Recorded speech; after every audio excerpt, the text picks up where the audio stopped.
Assalamualaikum warahmatullahi wabarakatuh. Jumpa lagi dengan Bu Novi dalam pembelajaran tematik Bahasa Indonesia kelas 4 tema 4. Dan hari ini kita akan belajar tentang unsur intrinsik sebuah cerita. Sedangkan tujuan pembelajarannya, siswa dapat menyebutkan unsur intrinsik sebuah cerita, tokoh dan penokohan, alur, latar, serta amanat. Mari Ananda semua kita mulai saja dengan membaca basmalah. Bismillahirrahmanirrahim.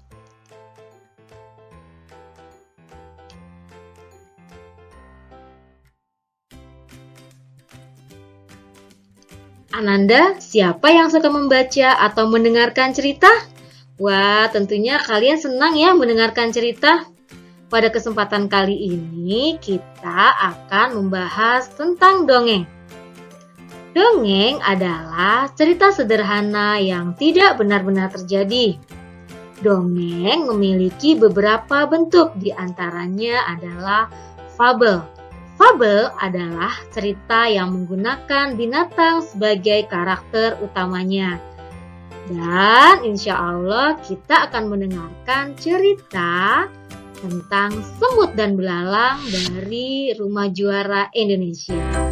Selamat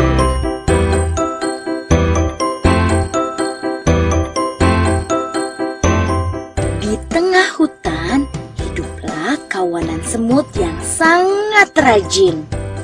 Terik matahari di musim kemarau tak mematahkan semangat mereka untuk mencari makanan. Setiap hari mereka membawa, mengumpulkan, lalu menyimpan makanan ke dalam lubang yang menjadi rumahnya. Berbeda dengan kawanan semut yang rajin, tetangga mereka si belalang malah asik menikmati musim kemarau dengan bermalas-malasan.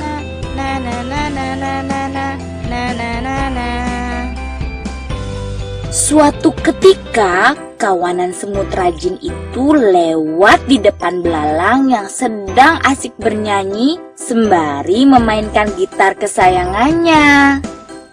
Hai semut, apa yang sedang kalian lakukan? Kami sedang mengumpulkan makanan untuk persiapan musim hujan. Buat apa?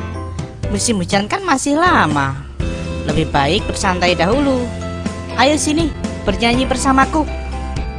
Semut tidak memedulikan perkataan belalang. Mereka kemudian berlalu meninggalkannya.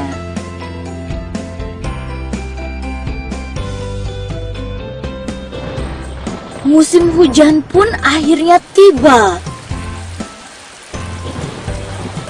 Kawanan semut tak lagi mengumpulkan makanan. Mereka duduk nyaman di dalam rumah yang hangat sambil menikmati makanan yang berlimpah. Sementara itu, tetangga mereka, si belalang, hanya bisa diam menyesali nasibnya karena tidak memiliki makanan sedikit pun. Ia sedih dan kelaparan.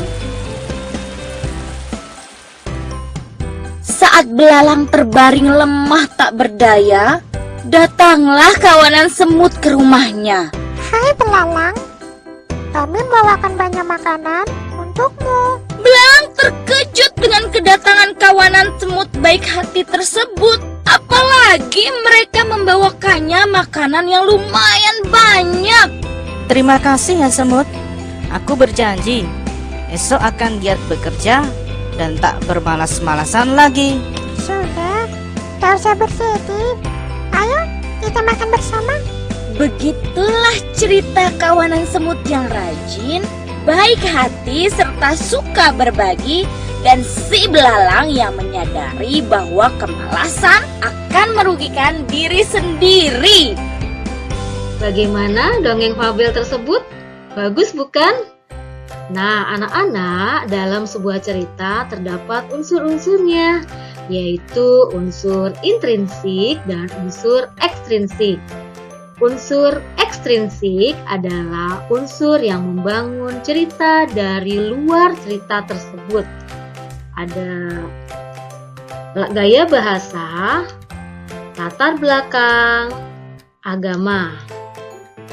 Sedangkan unsur intrinsik adalah unsur yang membangun cerita dari dalam cerita itu sendiri. Ada tokoh dan penokohan. Tokoh adalah orang-orang yang diceritakan atau orang yang terlibat dalam suatu cerita. Sedangkan penokohan adalah sifat dan watak dari tokoh-tokoh dalam cerita tersebut. Selanjutnya ada alur. Alur adalah urutan peristiwa yang membentuk cerita. Alur terbagi menjadi bagian awal, bagian tengah, dan bagian akhir. Bagian awal biasanya berisi pemaparan awal bagaimana cerita bermula.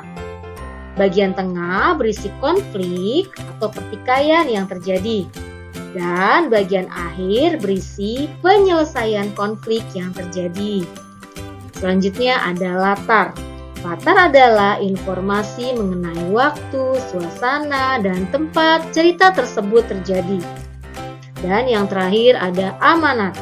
Amanat adalah nilai-nilai yang ingin disampaikan agar pembaca atau pendengar mendapatkan pelajaran dari cerita tersebut.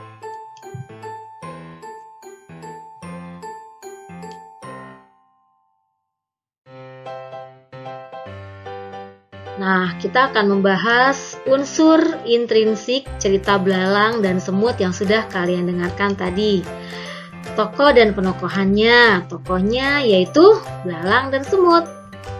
Wataknya belalang malas ya, sedangkan semut rajin dan suka menolong. Latarnya atau tempatnya di hutan ketika musim panas dan musim hujan.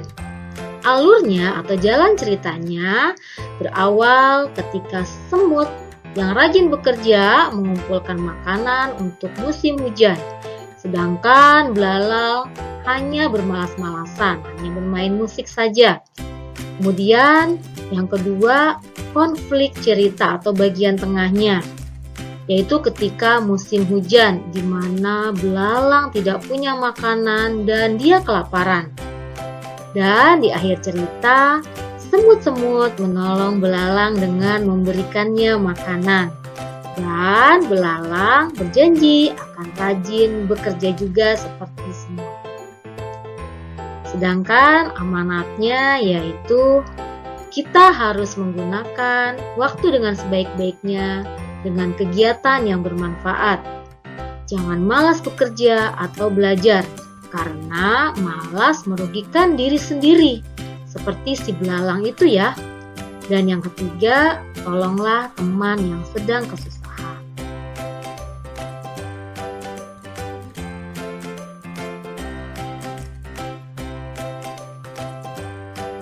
Nah, tentunya agar lebih memahami materi hari ini, Ananda kerjakan tugas ya. Yaitu dengarkan cerita tentang kelinci yang rakus dari video Fontaine berikut ini. Lalu tuliskan tokoh dan penokohannya, latar, alur, amanat atau pesan moralnya. Penutup tutup pertemuan kali ini dengan membaca Alhamdulillahirabbil alamin. Assalamualaikum warahmatullahi wabarakatuh. Selamat belajar Ananda semuanya.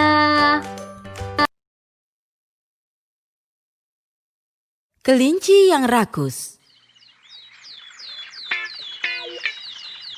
Pada suatu hari, ada seekor kelinci dan dia selalu lapar. Dia adalah kelinci yang rakus. Dia selalu saja makan banyak dan juga tidur lama. Selalu saja makan, dan makan. Makan sepanjang malam, makan sepanjang hari, tapi dia tidak pernah puas dengan apa yang dia makan. Suatu ketika, kelompok kelinci menyerbu ladang sayuran. Semua kelinci makan dengan cepat. Tapi, si kelinci rakus tidak berhenti makan. Salah seekor kelinci mengingatkan, "Hei kau makanlah dengan cepat. Kalau tidak pemilik ladang akan datang dan melempari kita dengan batu." Si kelinci rakus pun menjawab, Tolong biarkan aku makan lagi, aku akan makan banyak. Lalu kita akan kembali. Kelinci rakus yang lapar terus saja makan, makan dan makan. Kelinci yang lain pun berkata, Hei kau, makan dengan cepat. Lihat itu, pemilik ladang sudah terlihat. Dia akan segera mendatangi kita. oh tidak apa-apa, dia belum sampai di bagian ladang ini. Tolong biarkan aku makan. Aku akan makan lagi, makan dengan banyak, lalu kita akan berlari pulang. Pada saat itu pemilik ladang mulai mendekat dan semua kelinci mulai berteriak. Lari, lari, pemilik ladang sudah tiba, lari semuanya. Semua kelinci mulai berlarian dan mulai melompat-lompat menjauh. Tapi si kelinci rakus tidak bisa berlari cepat, bahkan dia tidak bisa melompat karena dia terlalu banyak makan. Perutnya menjadi berat sekali. Semua kelinci bergegas dan melompat keluar dari pagar pembatas ladang. Tapi si kelinci rakus makan terlalu banyak, sehingga dia saat mencoba melompat terjatuh ke bawah pagar ladang. Di sana ada banyak batu yang tertancap pada tubuhnya. Dan pada saat itu juga pemilik ladang tiba dengan tongkat besar di tangannya. Dia mengayunkan tongkatnya kepada si kelinci rakus dan mengenainya dengan telak. Berlari sambil terpincang-pincang, kelinci rakus akhirnya berhasil mencapai rumahnya. Dia pun berpikir, oh akhirnya aku selamat, syukurlah. Dia mulai berjalan perlahan, tapi ada seekor rubah di belakangnya. Dan tiba-tiba rubah itu mulai berlari ke arah para kelinci. Semua kelinci lain masuk ke dalam rumah, tapi si kelinci rakus tertinggal jauh di belakang. Pada saat dia memasuki rumah, perutnya besar, amat berat, dan membengkak dengan makanan, sehingga dia tersangkut di pintu. Semua kelinci menariknya dari dalam, dan rubah menggigit ekornya. Itu seperti sebuah tarik tambang.